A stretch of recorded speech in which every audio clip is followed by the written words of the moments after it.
guys, Tighebo here, and we're back with more Five Nights with Harry by Harry LaFurtz.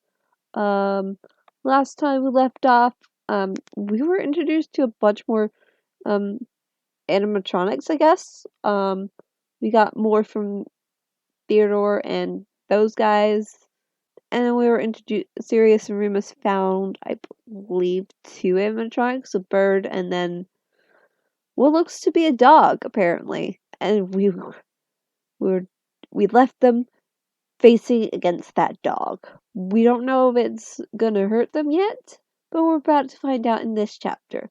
Speaking of which, if you want to follow along with this chapter, the link to said chapter will be in the description below as always. So let's get started. Both wizards kept their attention so completely on the endoskeleton that watched them that neither heard soft footsteps upstairs. It was not until they heard the basement door open that their eyes widened and they looked toward the stairs to see Olive hop down the stairs with Erica behind her. Serious? Remus? Where the hell are you? She froze as she spied the endoskeleton which now was watching her. Oh. What none of the humans expected was for Olive to gasp and smile as she jumped all the way down and rushed over to hug the endoskeleton's leg. Yeah! The little animatronic cocked her head to the side at the sound of gears before she pulled the now identified Lakia by one skeletal claw over to the bottom of the stairs and pointed at Erica. Lakia, it's my new mummy, Erica. Mummy, this is Lakia. She's a space doggy and my friend. Slightly off kilter, Erica gave Lakia a small, nervous smile and a wave. Hello, Lakia. Not having noticed the nervousness, Olive turned back to Lakia and stared at her. The two seemed to be having a silent conversation, if their body movements were anything to go by, before Olive suddenly clapped her hands and turned to Erica. Mommy, we're bringing back Lakia with us, right? And you'll fix her up just like you fixed me? Relaxing, Erica nodded with a smile as she chuckled. Of course I will. A moment later, Erica blinked as the giant endoskeleton hugged her. Being careful, she patted her on the back as she looked down at Olive with a raised eyebrow. So, how do you two know each other? The lights in Olive's cheeks came on, showing that she was blushing. Well, after I became a puppet, I not heard barking. Turned out it was Lakia who was trying to talk to me, but she didn't know how to speak, except as a doggy for a long time. She did learn, though. Curious, Erica crouched down some to look at Olive in the eye. Did she ever, tell anyone about you? Olive's face fell some, and she looked down at her foot, as her foot kicked up a thick layer of dust. Uh-huh. But Mr. Fast as Batch just laughed and patted her on the head before he stated that the program must be wonky. With a bit of scowl at the thought, Erica gently pulled Olive into a hug. Well, you don't need to worry any more about that, and I'll make sure to fix Lackey up really nice. As nice as possible. As she smiled, Olive suddenly blinked and looked over at Lakia with a frown before she pointed at Erica. She's not a dad, silly. She's a mummy. Snickering some, Erica guessed what was said before she kissed the confused Olive on the head. It's okay, honey. With a smile on her face, she stood up straight and then looked toward Remus and Sirius, who had been watching with stunned looks on their faces. What? It took a few seconds for Remus to shake it off before he smiled, though he kept an eye on Lakia. Good to see you again, Erica. All she did was chuckle before she grasped his hand and shook it. Anyways, we found some items and such that you might find of interest. Erica took the notebook he handed her and began to flip through it. Some of these are pretty damn retro. One of them caught her eye, and she realized it was a puppet, and glanced at Olive, who was about to sit down. Olive, don't sit down and get all dirty. Mommy will be giving you a bath once we get home. Thankfully, you're waterproof. The other stood a bit straighter. Okay, Mommy. With a smile, Erica turned back to the book and found some. So that was what Olive looked like. Creepy. Turning a few more pages, she came to Lackey's section and found some. Okay. At least this is detailed so I can rebuild her. With some improvements, obviously. Tilting her head some, Erica slowly nodded. Going to have to do a lot of research on this one. Blinking, Remus raised an eyebrow at her. What do you mean? All Erica did, though, was chuckle as she realized that she'd been thinking out loud. Oh, just need to do some research on Soviet space dogs in order to better fix her up. That's all. Getting out of her car, Erica glanced over at Remus with some nervousness. So, you already know about us, how my friends, though not supposed to know about magic. At the nods from Remus as the dog hopped into from his truck, Erica continued. And you're not about to tell anyone or modify their memories? Remus just raised an eyebrow as he opened the moving van's rear door. Well, neither me nor Padfoot are good enough with memory terms to work with you, since you all have known about magic for a few weeks.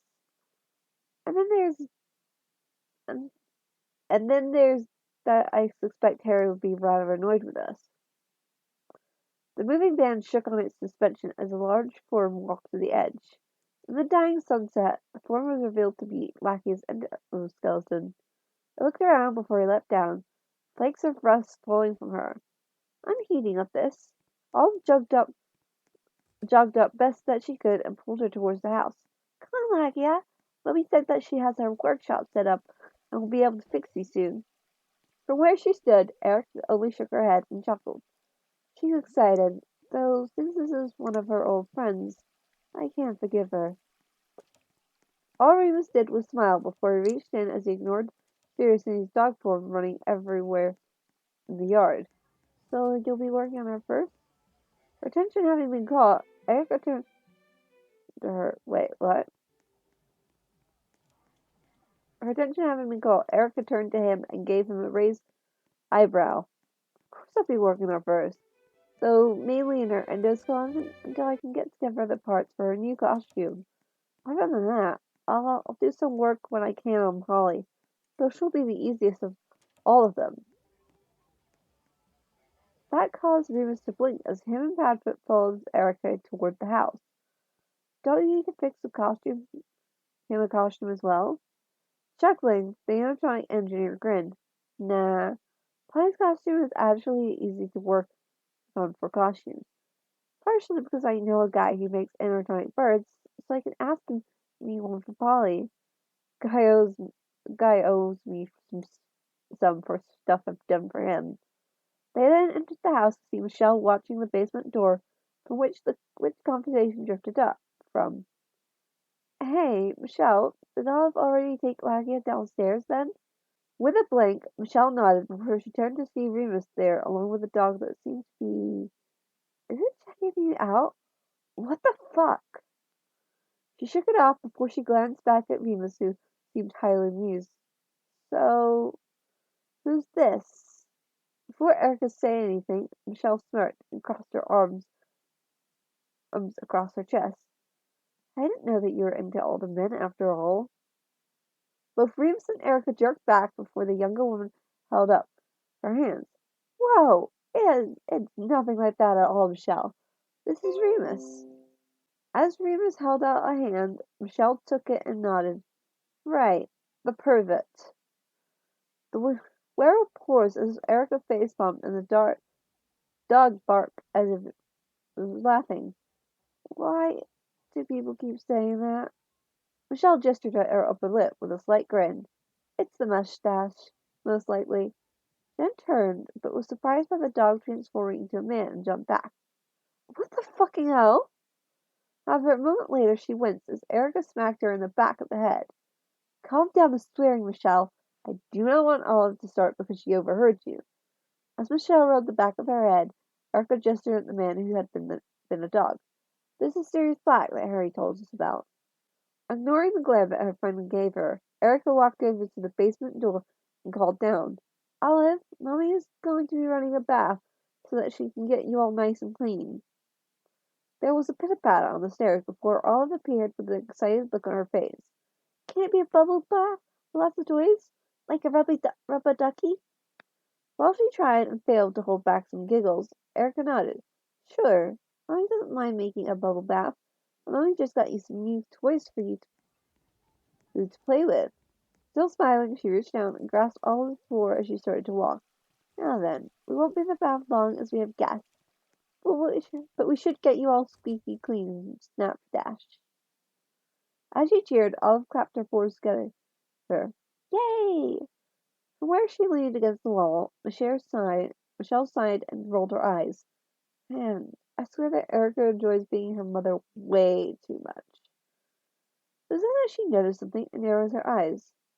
Is there some reason that you're staring at me, Black? Sirius just held up his hands with a grin. Nope.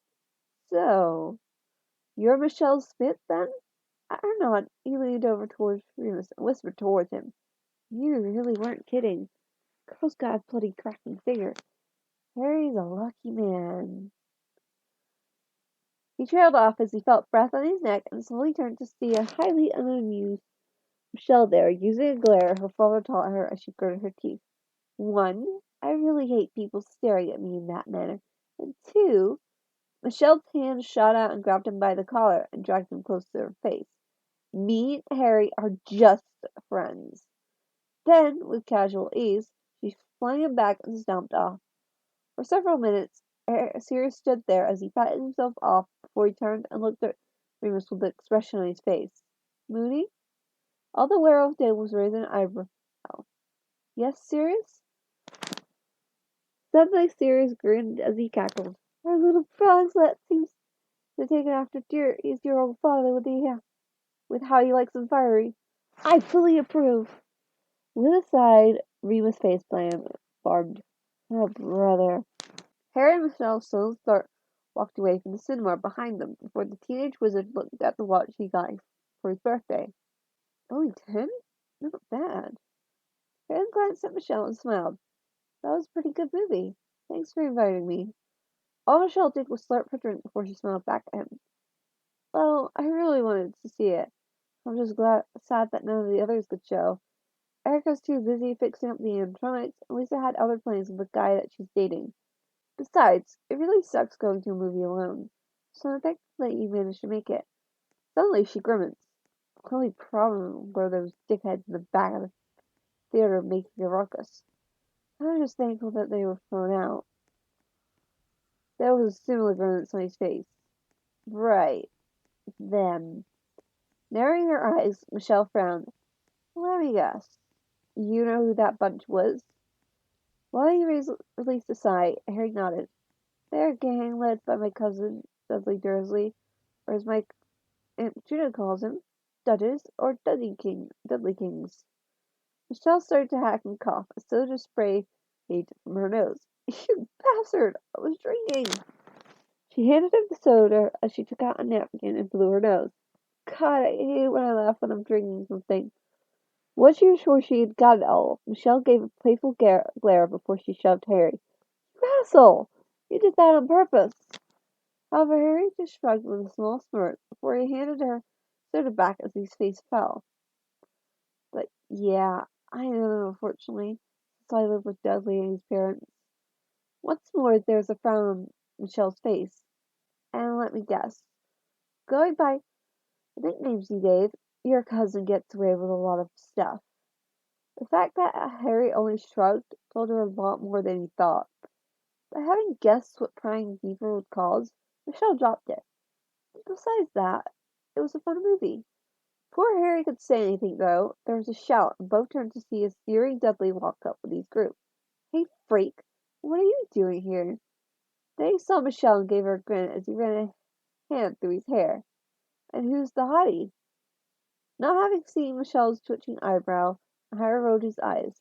Her name is Michelle Desert. As for what I'm doing here, I was watching a movie with her. Piers Pocus walked up with a sneer and poked Harry in the chest. You're right. Why would a hot girl hang out with you when she can hang out with a real man? What they did not expect was for Michelle to raise an eyebrow and lean on Harry. You're right. Which is why I'm hanging out with a real man right now. None of them noticed the look Harry gave Dudley, or how he was fingering something in his pocket. that caused his cousin to become nervous. Let's just leave, Michelle. It's really not worth it. Just as they turned, Harry snarled as he grabbed her wrist. Hey, I'm not done talking to. He yelped a moment later as Michelle turned and grabbed his wrist before she twisted. Then she brought it up behind his back and hold. Listen here, little boy. Touch me again like that with that hand, and I will break every bone in it. Understood? Not getting an answer, she growled as she twisted it a bit more. I said, is that understood? When he nodded, she let go, and he hopped a bit forward as Michelle glared. So how about you bunch go away? As he rubbed his wrists and scowled, Piers looked at Dudley. You're going to let her get away with that, Big D? Dudley, though, had his eye on his cousin's hand as it seemed to grip something in his pocket. That, along with knowledge of how his mother would react if she ever heard he got in a fight with a girl, caused him to look around. Suddenly he hissed, It's a Bobby! Run! There was barely a glance around before they took off after him, which caused Michelle to blink as she scratched her head. Uh, Bobby?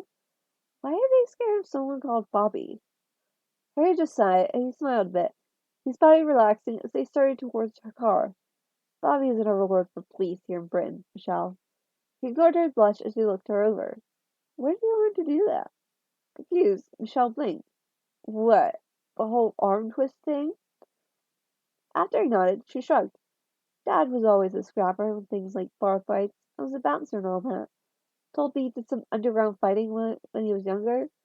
So when I was still a little girl, he taught me some stuff about fighting, so that I could defend myself. Having reached the car, she unlocked the doors and slid in. What do you ask?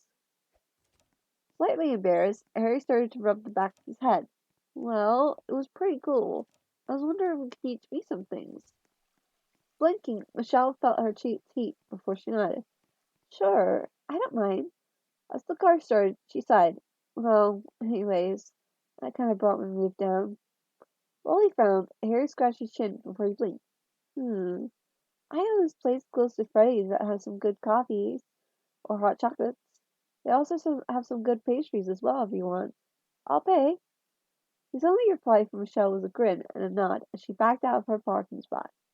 Dudley watched as his parents talked about his cousin as he gave his version of what had happened outside the cinema. Of course, he gave some embellishments to what happened. Inside, Dudley laughed at how his cousin was sure to get in trouble over it. Embarrass me in front of my gang, will he? He barely even paid much attention as his father growled. If Tony was around, then I could have some words with him in regards to the freak. Maybe get him fired or something. He's dead. All Petunia did was nod before she turned to comfort her boy, only to see him looking at something. Is something the matter, Dudley King?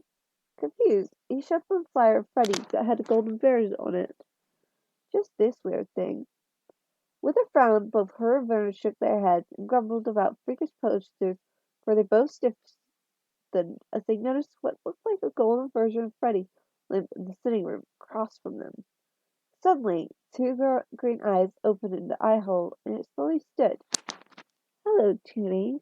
I would ask how you are, but I'm guessing that you are the same as always. Shaking due to having recognized the voice, Petunia tried to back away, only to be frozen in place. It can't be. You're dead! The baby before her chuckled as it took one step forward. Oh, I am Petunia, though I do not rest easy. Being murdered does that to a person. Rose's eyes narrowed as she glared at her older sister. You know, I've been waiting for this for a long time. I had so much to say to you. But you know what? I really can't be bothered to say much to the likes of you. Suddenly she blinked, and then shoved Vernon on the couch when he tried to attack her. Oh, do sit down. Vernon tried to bluster. I will not be manhandled in my own home by some freak. For several moments there was silence before Rose spoke, a voice just barely above the whisper, yet heard by the entire family. Freak. I've heard those words before to describe me. Do you remember, Julia, the very day that Mom and Dad took me on that ill-fated trip to Freddy's along with Lily. You didn't want to come along because it was in celebration of me getting a Hogwarts letter. Do you remember what you said to me that day just before we left? Even though she was shaking, Petunia swallowed and spoke as best as she could. I I told you what I thought. You and your freakishness. I My voice broke a little.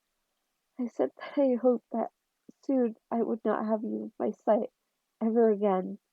With a sigh, Rose leaned in some as all three were unable to move much. Oh, there was much more than just that. You said that you hoped that I would just disappear from your life, even if I died. You know that those words, from my very own sister, were what echoed in my skull as I breathed my last, as I was murdered.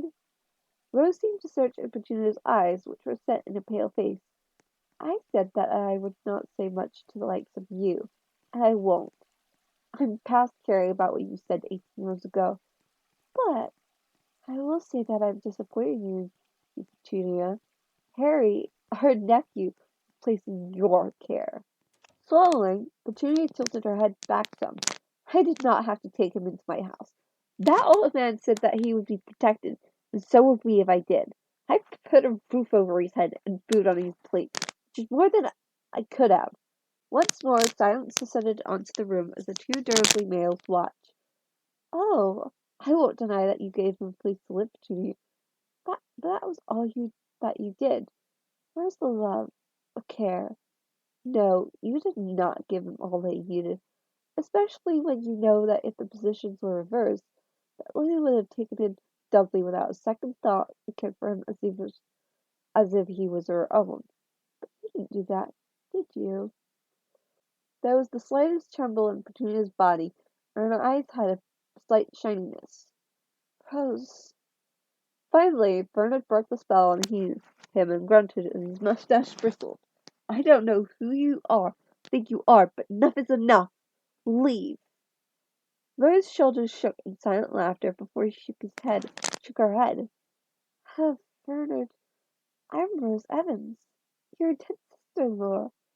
Don't believe me? Slowly, she reached up and grasped the costume's drawers and pried them open to reveal what was inside that caused all those living in the room to pale and turn green. Dudley bent over to the side of the chair and threw up as Rose continued to speak. Do not call me a liar again. Having shocked him back into silence, Rose turned back to Petunia. I will finish this up soon before I go and continue to watch over our nephew. But I will leave you with some information, Petunia. There is an afterlife. One day, far in the future when you pass on, you'll meet not just Lily, but Mom and Dad there as well. And when you do, there will be a reckoning, Petunia. Of that you can be sure. It was then that she turned towards Dudley, who cowered a bit. What do you want? All Rose did was shake her head. Just a piece of advice for my other nephew. I may be dead. That means that there is much that I've seen. And you? I would advise you strongly to take a good, long, hard look at yourself and where you might be going. Trust me when I say that if you continue on this path, it will not end anywhere good. I tell you this because despite everything, you are family, and I do not wish for you to come to an unpleasant end. Jen turned away from Dudley and looked back at Petunia. Remember what I said tonight. Goodbye, sister. Then, as suddenly as she appeared, she vanished, leaving behind three shaken people, including a suspiciously wet-eyed and shaken Petunia. Harry frowned as he leaned back in his chair as he checked the cameras. Having clicked on the one for the party room, he noticed how Freddie was mopping the floors where Bonnie was tweaking his guitar. Suddenly, the phone rang, so he brought it up to his head and held it in the crook of his neck. Harry Fazbear Family Pizza, where fantasy and reality meet and fun comes to life. There was a chuckle on the other side before Erica's voice came over the line. Hey, Harry, it's me. You have a minute? The young wizard nodded as he answered. Sure, I got plenty of time. With an intake of breath, Erica began. You know how was going to get in touch with a guy I know? Computer programmer I take some classes with. So there's a bit of work around town checking programming. Now frowning, Harry slowly hummed. Yeah, the one who had to sign a non-disclosure agreement. For several moments there was silence before Erica spoke up. Harry, he thinks we should get in touch with law enforcement. Stunned, Harry sat up straighter and placed the tablet to the side. Why? Unknown to him, Erica flinched a bit at his tone, though she recognized that he's worried about the animatronics. He was checking the programming on Andrew. Brave kid volunteered for it. Anyway, while most of the program escaped him, he found something disturbing. The silence from Harry's end caused her to continue. There was a patch of software in the coding that did not belong there. It was so well hidden that it was only because he was using one of the newest programs to examine the ones in Andrew that he caught it. But it was still there. Shifting a little, Harry furrowed his eyebrow. So, what does it do? I'm guessing that you figured out what it did. On the opposite end of the phone line, Eric nodded. It was added to screw with the facial recognition of the toys. On one hand, it would ignore one person entirely, no matter what they did. The other bit was worse, as after a certain bit was triggered, they would become hostile towards adults, seeing them as predators. Combined with their ability to learn, eventually it would conflict with their core program and cause them to become violent. It's especially focused on figures of authority like police or a security guard. Jin took another breath. Harry, when Foxy was rushed into action, they very likely just grabbed the facial recognition. That means that there's a chance there. But that's not the real issue. According to him, whoever did it had to have access to the core programming and have been given master access. There's only one who could do it. He ceased grinding, Harry growled, Tony, you bloody son of a bitch. Suddenly a thought occurred to him. Erica, who is the one that the program was set to ignore? There was a pregnant word for Eric aside. Lisa found out who. Apparently, Tony decided to save money and had one of the guards as the head technician as well. Said guard's name was Vincent. Harry was waiting outside when he heard the rumble of a moving van echo. Not long after, one pulled up close to the pizzeria with a car next to it. That stopped. Michelle got out of the car. Sorry about the wait. The van needed to get fueled up. All Harry did was shake his head with a smile. It's not a big issue, Michelle. He got into the van to see Erica roll up the back to reveal two red pricks inside. So, we bring along Lucky? Clapping her hand, Erica turned and shook her head. We're also bringing along Vicky. I got her costume all fixed up, and she did not want to be left out of this. Sid Animatronic leapt out of the truck and easily landed on her paws. Brushing herself off, she stopped as she took notice of Harry watching her with a small smile, which caused her blue cheeks to light up as she shyly looked away. Hello, Harry. How are you? With a smile, Harry walked up and clapped her on the shoulder. I'm actually doing well, and you look pretty good yourself. Much better than before. Though, why are you wearing clothing? If anything, that caused her blush to brighten still further, as she dug her foot claws into the asphalt. Well, me and the others, we really don't feel comfortable walking around naked. So Erica and Lisa managed to get us some clothing that fit from a second-hand store for now. They'll look great in the pizzeria we're checking out, so that as they can get dirty. That caused Harry to smile with a nod. Sounds good. He then looked towards Erica. You put it down on the expenses, right? Erica glanced at Vicky in amusement before she turned back to Harry and chuckled. Yeah, Bill's expense account that you set up for me. With a frown, she leaned sideways a bit. So, who are you bringing along? Reaching back, Harry knocked on the glass of the door, and a moment later, the Fazbear gang showed up. We're bringing Bonnie, Foxy, and Aunt Rose with us. Meanwhile, Freddie and Chica can hold the fort down with Michelle watching the place. To the slight surprise of said young woman, Harry plucked the hat from his head and put it on to hers. There, looking good. Meanwhile, Erica walked over to the other side of the cab and brought out Olive and set her down before she crouched. Now, be good for Auntie Michelle when Mommy goes with your Uncle Harry for some work, okay? While she nodded, Olive walked up and hugged Erica around the waist. Okay, Mommy. As Olive trotted over to where Michelle was, Harry walked up to Erica. So, what's the plan then? There was a smile on Erica's face as she handed each of the animatronics and Harry a paper. These are the photocopies that Lisa ran off about London's Freddy's layout. There's some more bits and pieces at this one apparently in the form of costumes. But from what I read, they also had some unique animatronics as well there before they shut down in the late 70s, early 80s, but most having just been left behind. Having given the paper a look, Harry looked up. Unique animatronics? Such as... Frowning, she pulled out a folder and then laid it out on top of the bed of the moving van.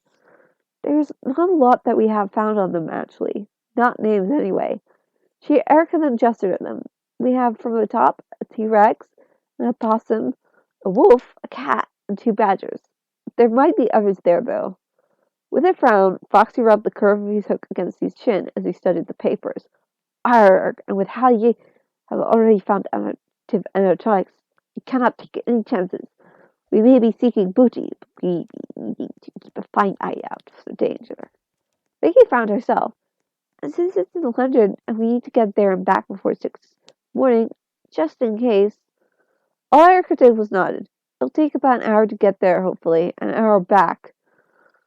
Since it's going to be Sunday, we won't need to worry much about traffic, making it easier. It also makes it easier as pizzeria employees don't start coming in until 8:30, which means that I have some time to sort out and make repairs if needed. Folding up the sheet showing the layout, Harry did a quick check of himself. Let's see. Flashlight, extra batteries, water, crowbar, hammer. Yeah, looks like we're as ready as we can be. He then looked over to Erica and nodded as she had a similar group of items. Well, we'll be wasting the night just standing here, so... With a grin, Foxy leapt up onto the back of the moving van. Arr! Let's be on our way to adventure, Mr. Potter. Both humans shared a smile before they helped the other animatronics as needed inside the van before they closed it and entered the cab. Michelle, Freddy, Chica, and Olive watched from inside the pizzeria as the moving van slowly disappeared out of sight. With a rumble, the moving van came to a stop in front of the abandoned pizzeria and then shut down. Inside the cab, Harry and Erica sat there for several moments as they listened to the clicking of the engine as it cooled down in the air. As around them, the sound of the night rushed in. Harry then opened the door and got out as Erica did the same, where he stretched a bit as he watched the building. Wonder why this one closed. Frowning, Erica walked over towards the moving van door and threw it open. Back in 1978, they started having issues with their main Fazbear animatronics, Freddy, Bonnie, Chica, and Foxy, so they took them back to the central location to fix up, leaving behind the location's unique animatronic characters to take over until the Fazbear gang returned. But Tony kept putting off the repairs and checks because he didn't want to spend the money. A business suffered here, even though the characters were popular. They were just not popular enough to cover the missing animatronics. Didn't help that he started cutting wages and benefits as well. Cheap asshole. That caused Harry's eyebrows to raise as Foxy and the others climbed out the moving van. Erica, is there more to it than that? After all, that should not have been enough. As she sighed, Erica gestured over to where Harry could see what looked like the remains of a building wall, charred and broken. One night in 1980, a children's home here pretty much exploded. According to the official explanation, an old World War II bomb that was under it had gone off and set off the gas line. There were no survivors from it. Slowly she shook her head. There was a panic as it had not been found beforehand, despite the land surveying they had done for the gas line, so that there was an evacuation of the local neighborhood until they were sure that there wasn't any more. Seeing as it would take at least a month, if not more, Tony closed down the pizzeria. They only had time to board up with everything left inside. It was Bonnie who noticed the frown on Harry's face and coughed. Something the matter, Harry? Harry glanced over to Erica as his frown became more pronounced. You said it was in 1980. Out nodded, he ran a hand through his hair. Doesn't the fact that they somehow missed a big World War II bomb while placing gas line right by it strike you as more than a little odd? Now thoughtful, Foxy rubbed the curve of his hook against his bottom jaw. That'd be most odd, I'd be thinking. I'd be thinking that they should have been finding said ball before. However, Rose figured out his eyes widened. Wait, 1918 with a deadly incident whose explanation makes little sense. Harry, are you suggesting that this was the doing of Death Eaters? There was a dry tone in Harry's voice as he nodded. It certainly seems right for the time and how Obliviators operate. While the others frowned, Vicky looked between Harry and Rose in confusion. Death Eaters? What are those? A scowl was on Bunny's face as he answered. Harry and Rose explained them before. Think magical Nazis or something? They hate people who don't meet their definition of what is human. Slowly, Vicky nodded, slightly confused though she decided to ask later. I see. Meanwhile, Erica turned on her flashlight and began to shine it around the front of the building. Anyways, we've only got some time, so we should probably try and find a spot that get inside. Maybe split into two groups and make our way around the room, make around from opposite directions. After a moment of thought, Harry gave a nod. Aunt Rose, you and Foxy with me. Erica, mind taking Bonnie, Blackie, and Vicky with you? Even though she raised an eyebrow at her getting the larger amount, I guess it's supposed to be the amount of animatronics, Erica nonetheless shrugged. Sure, I don't mind. With the last wave, the two groups began to walk in opposite directions as they attempted to find a way inside. Unknown to them, someone had already spotted them. Theo looked up from where he was attempting to fix Jessie's leg as what had been a snow leopard animatronic sped in. Theo! Look, a truck just pulled up the parking lot with a bunch of people. That caused him to sit up a bit more, his joints creaking from the grime and rust on them. Wait, you sure about this? Her head nodded as fast as she could. This pointed in the way she had come. I saw them pull up and then get out. A pretty big group as well. Though I couldn't see too clearly due to how far off they were. She did her best grimace she could with her rotten costume. My eyes are not what they used to be after all. As he thought it over, Theodore was distracted when his sister reached up and grasped his hand. Big brother, it's still night, right? So why would they show up now? While he tapped his claw against his chin, Theodore shook his head. That is a good question. While it could be nothing, it might not be good either. Liz leapt up onto a crate which creaked under her weight. Well, I did manage to overhear one group of them talking. It's what took so long for me to get back. They mentioned something about needing to return to the pizzeria by no later than 7. For the first time in a long time, Tyrannosaurus animatronic felt something flare in his chest. Hope. Not even a few seconds later, he stood up to his full height. Liz, go find the twins. Now. Bring them back here as fast as you can. Ignore any of their complaining. This is too important.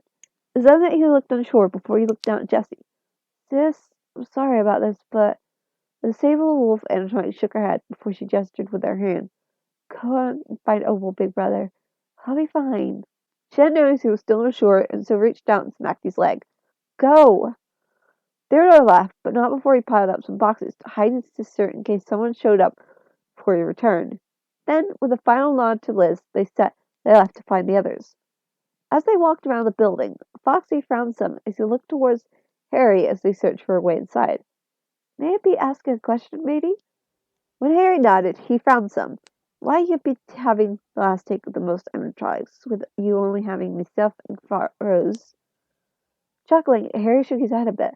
Well, firstly, she has not gone through what I did, and don't you dare apologize again, Foxy. Said animatronic shut his mouth from where he'd opened it to say something. So it's best that she has the most if needed. Secondly, you and Aunt Rose are the two most dangerous and powerful of us here, with the possible exception of Lackia. After all, you know how to fight, Foxy. There was a thoughtful look on Foxy's face as he gazed up at the sky above. Sometimes... He paused for a moment and continued. Sometimes I'd be remembering things from when I was, you know, 'tis all foggy than an English harbour on a cold morn, but I know that I was a real scarper.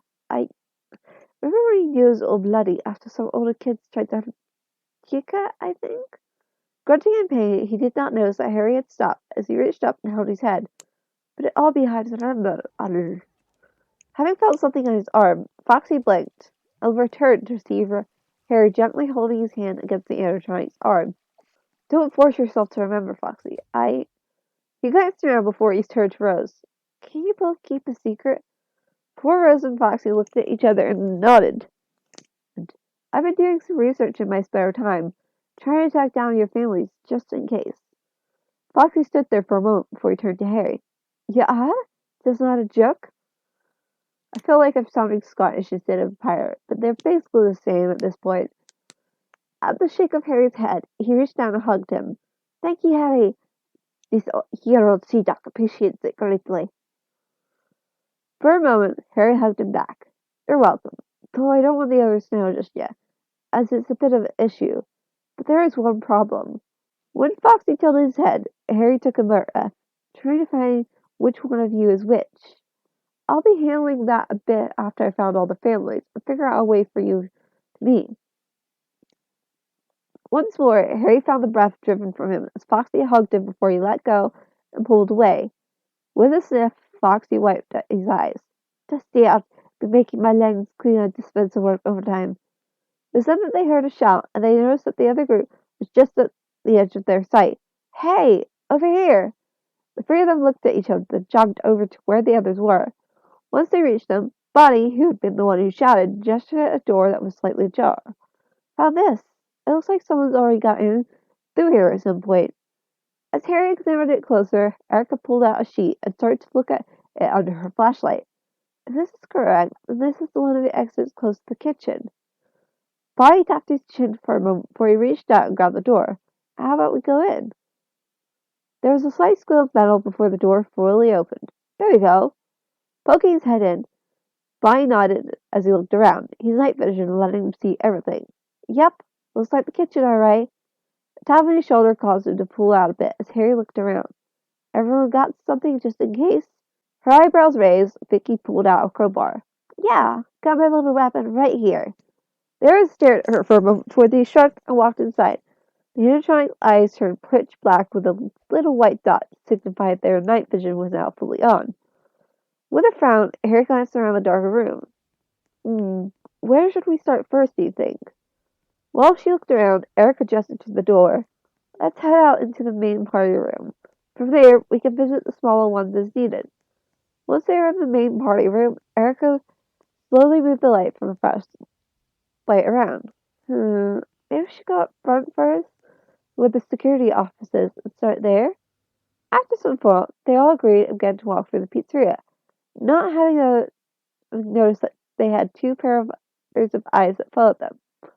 Eventually, they reached what was the security office, only to stop and blink, as Harry stood what they were all thinking. Wait, there's only one door?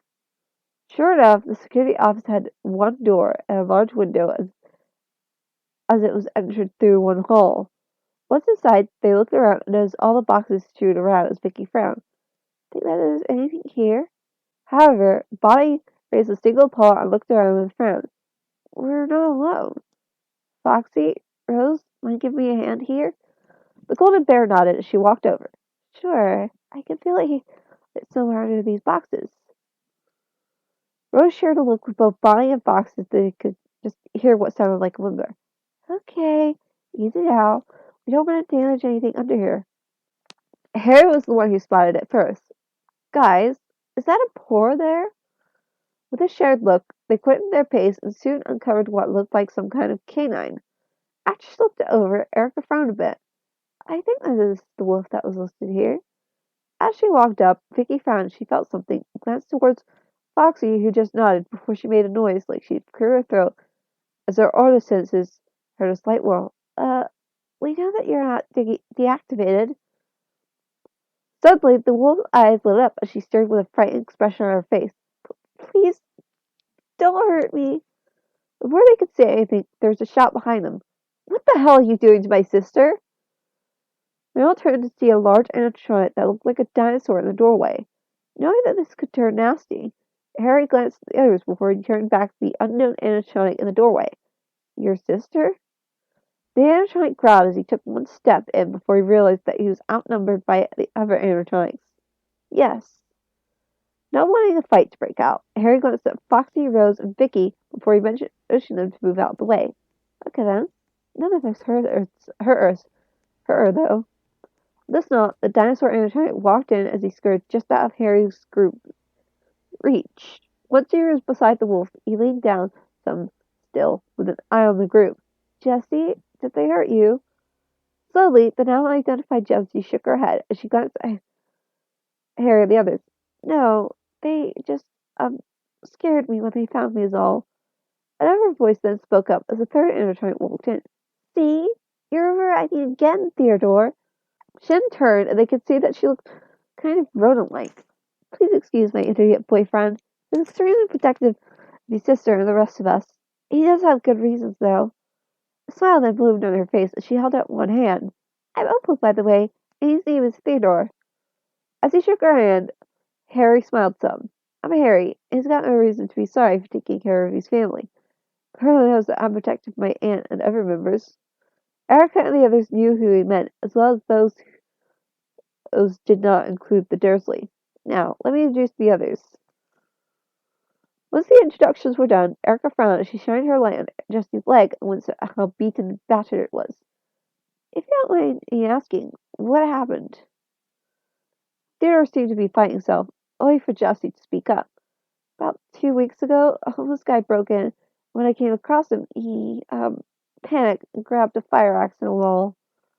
There was a wince from the animatronics there, before Harry turned towards Erica with a frown. Can you fix it? Snorting, the young woman asked. Can I fix it? He asked. At his raised eyebrows, she glared a bit. Of course I can fix it. I'll make it prior to the impact. A gasp brought her attention back to Jessie, and the look of hope on her face was almost painful. Really? You're going to fix me? When Erica nodded, Jessie sniffled a bit. Thank you. While she tapped on her chin, Opal looked at the other animatronics in the room. I don't know why, but are you, like us? There was a wet hacking sound from Rose before she looked at her. Kids spirits possessing animatronics? Yeah, we are. Are you the only ones here? Before Opal could answer, there was a chuckle, and another animatronic was leaning against the door frame. This time, the animatronic in question was feline, and they could just make out some spots on her rotted costume. Nope. Having popped the P in the word, the feline green. Hey, I'm Liz. Suddenly, two more poked their heads in with identical grins on their badger-like faces. I'm Jace, and over here is my brother Eric. You can tell the difference because I'm the handsome one. With a snort, Eric shoved his brother. Now there's a lie if I've ever heard one. Everyone knows that I'm the handsome one of the two of us. Good looks and brains. Thank you very much. The hairs on Harry's neck slowly rose in instant hone that week and a half that Freddie started to scream at him. Maybe that was Alia. Meanwhile, he looked around while the others all noticed. Is this all of you? Slightly concerned, Theodore shook his head. No, there's one more, but she has nothing to do with us. Vi looked at him with a frown. What? Wait, who's this she? After a sure look, Liz shook her head and frowned. No clue. She kind of looks like Foxy over there, but was gold and utterly insane. We really found out about her after she clawed her way out of this steel room in the back near the kitchen. And she broke out and dug up what she calls her baby from the local graveyard and returned. Now she just kills things and such. Now Harry's instincts were not just screaming, but shrieking at him as alarm blared in his head. Then where the hell is she? Confused, Theodore shrugged. Probably in her room as we piled up a bunch of stuff. It was then that a bone-chilling scream echoed through the building. My baby! Where's my baby? They all turned in time to see the vent grate blow off as what looked like a golden foxy launched herself at shocked Erica, only for Harry to shove her out of the way. Scream! And that's where we end that, on a cliffhanger. Is Harry going to get hurt? What's going to happen? And we have to wait until next time, I'm afraid. This was so long. Oh my god, that was so long. Anyway, I hope you enjoyed the chapter. If you did, make sure you leave a review on them. Like, seriously, like I said at the beginning, there's a chapter link. Leave a review. You don't have to have an account. You can just leave a review as a guest. And also, don't be rude if you have constructive. If you want to criticize, do it constructively, please. Yeah. And anyway, I will see you guys next Friday with a new video.